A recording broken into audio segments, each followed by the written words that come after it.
am the guy who actually does the stuff, the creepy stuff that they've been talking about tonight. I am the guy you are not going to see at the funeral home unless you are dead. That's why I'm not wearing a tie. I don't wear ties. I wear coveralls that keep the blood off of my skin. So tonight we're going to have an autopsy. I'm also going to show you how to do an embalming very quickly. And we will have a body up here in a moment to do that with. But before we do, I just want to mention a couple of things. Since all of this stuff is stuff I'm familiar with. These are called torque lamps. They're used mostly for Catholic services, so I assume Chicken John is Catholic, because that's why these would be here. The thing below here is called a casket truck. It expands and folds up like an accordion. There is a seal right here that seals the casket closed. There's a key out there. We can lock him in if we wish to later. And these things at the end are known as Mortician handles. These are only used by the Morticians. These are used by the pallbearer. Just thought I'd mention that since they're up here and nobody's explained that yet.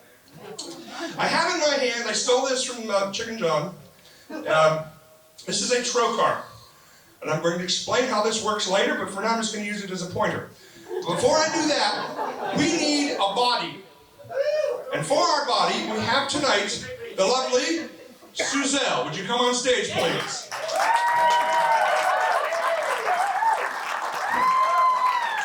In just a moment, Suzelle is going to die.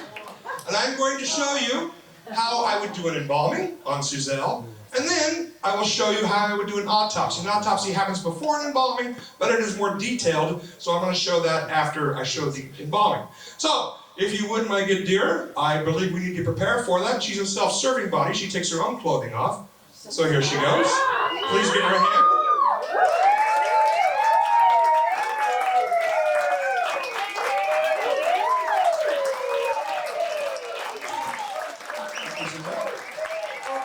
Let me point out, first of all, that even for an autopsy, she is overdressed. But apparently, if you see genitalia, you will chew your own innards out, so you're not allowed to see them, because you're very unstable people. Let us start with, we don't know how she died, but first we're going to, let's do the embalming first. Now, most people are not embalmed in California. It's about a 40% rate of embalming in California. In other states, like Kansas or Utah, what I like to call the fuckwit states, they have a much higher level of embalming, something like 85%. In California, it's only about 40%. About 40% are cremated, and others are just never embalmed, and so forth. Now, if she's lying on my table, which I'm going to have her stand so you can see what's going on, but normally at this point she would be lying on my embalming table, and I would check first for the signs of death to be sure she's not alive. And my first sign of death, there's no breathing, there's no heartbeat, there's no blood pumping, but the most important one, she's on my table and I'm getting paid, so she's dead. In fact, I once had an instructor say to me, if you open an artery and blood squirts out, embalm quickly. So, if you would, my dear, would you please die?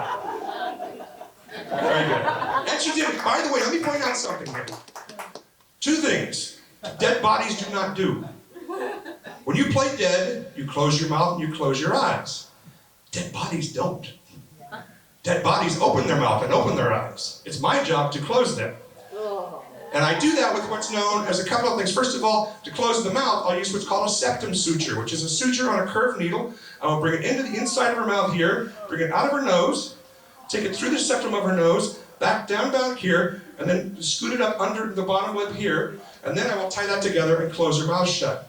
I will use caps, which are opaque and look like contact lenses, except they have hooks on the end of them, and I will put that under her eyelids and close her eye over it, and the hooks will hold her eyes closed. Anyone who you go to a casket, see it in a casket, has either a septum suture or wires in their mouth and plastic with barbs holding their mouth closed. I do that before I start embalming because the embalming process will then cause her to firm up. Now, that's known as setting the features. After I've done that, now on men, I always make the incision here. And that incision then goes up to the jugular vein and the carotid artery. And I will inject embalming fluid into the carotid artery and drain it out of the jugular vein. I don't always do this with women depending on the clothes, because women will sometimes wear something that's cut down like this, and I don't want that incision showing. So I will make the incision here and inject into the femoral artery and and drain from the femoral vein. And when that's completed, and here's where my favorite instrument comes in, I sew that back up, and I get out my friend, the trocar, which, by the way, is also my weapon of choice if anybody pisses me off tonight. Now, the trocar, not this particular one, but it should have a pointed tip right here. And that it is a hollow tube, as some of you can see. It also has a glass thing so you can see what's going through it. That is often blood and body parts. What I will do with this trocar, prepare to feel a slight jab here. Try not to laugh or get tickled. When I am done embalming, she will still have fluid and blood and stuff inside of her. This will be hooked up to a hydroaspirator with a high level of suction on this end. I will punch a hole right here and then push this up and take the blood out of her heart, her lungs, and other parts, then her liver, and her kidneys, and her spleen. When that's done, I will clean this out. I will take a formaldehyde solution. I will again put the rubber hose with the formaldehyde solution. I will put it back into the hole I have made, and then put the formaldehyde solution in her cavity. It is known as cavity fluid. And that will go into her body to help preserve her. Again, every human being you've seen embalmed has had this done to them. Woo! Oh, by the way, before I continue, I should have said this earlier, I guess. Before I continue, we have in the mortuary business, when you go to mortuary college and you go down to the prep room for the first time, you are told that your first autopsy is free. You can have any reaction you wish to have. You can cry, you can scream, you can vomit, you can run from the room, and nobody will ever mention this to you again. You get it free. If on your second autopsy you have a similar reaction, you will never hear the end of it. Everybody in the business will tell you to get the hell out of the business. You have no business being here. You have to be able to deal with that, but your first autopsy is free. So if anybody feels like vomiting or screaming or running from the room, knock yourself out. I'm not cleaning up. What do I care? So, don't laugh, you're dead. So I will now set trocar aside so that we can get to the autopsy. Now, the autopsy is done by different people. It's done by the coroner's office, sometimes done by doctors, and it's done for a couple of reasons. The person's never been under medical care is a reason. The person died from violence or suspicious ways, or some sort of suspicious death. Sometimes there's a request to do it. There are religious reasons for not doing autopsies. Orthodox Jews, religious Muslims, and Hmong animists tend to fight having autopsies, but they cannot override the coroner's office. The coroner's office has absolute authority to do an autopsy should they choose to do so. However, the one thing that can stop an autopsy is you have political power and money. And I've seen this on several occasions. Let me give the worst example. The woman was a supervisor of a county I lived in. Her husband was a doctor. He had a scalpel wound in his chest. Not just one, but 13, I counted, scalpel wounds in his chest penetrating his heart. She wanted it ruled as suicide. And they did. And there was no autopsy. So, if you want to get away with murder, your best bet is to have power. So, first I do is I look at my body, or her body actually, I don't look at my body, and I see what coloration it has. If she died of carbon monoxide poisoning, she will be a bright cherry red. It will be immediately noticeable. It is a very bright cherry red. If she died of jaundice, she will be a bright yellow, and the sclera, the white of her eyes, will also be quite yellow. If, by the way, embalming fluid is introduced to that jaundice fluid, it will mix with the jaundice fluid, and she will turn a Kelly green that is also quite bright. Another place the coloration will come is right here. Sorry, I hope I don't tickle you. Actually, I do want to tickle you. That is the first sign of decomposition. If you see a green patch right here. And the reason that decomposition starts right here is, you may know, some of you, that in your gut, in your intestines, are bacteria. And those bacteria help you to digest foods that your body cannot digest. And that's what they do. In fact, that's why beans make you fart. Because the bacteria in your gut are helping to digest that, and then they produce a gas as a waste product, and that comes out as a fart. So when you die, that bacteria that's been helping you all of your life has decided, hey, you're on the menu. And they start eating you. Starting right here, and eventually that green will cover your entire body. Anybody want to throw up yet? Okay. So the first incision, stop laughing, you're dead. Okay, the first incision will be right here. Oops, it's not coming out. There we go. Actually, I don't want to work up too much, I guess, but right there, and the pin is dying already. That will be the first, and then down past the navel to about here, where the tattoo lives. Once that's done, we then pull back the skin, which is still adhered to the chest, pull it all the way back so it's flapped over here and over here. Then we get a saw or a clipper of some sort and clip the chest plate out here down to here and take it off of her body. Then we first check the heart, since the heart disease is the most common cause of death. Then we check the lungs, then we check the liver, then we check the kidneys. Ah, thank you, sir.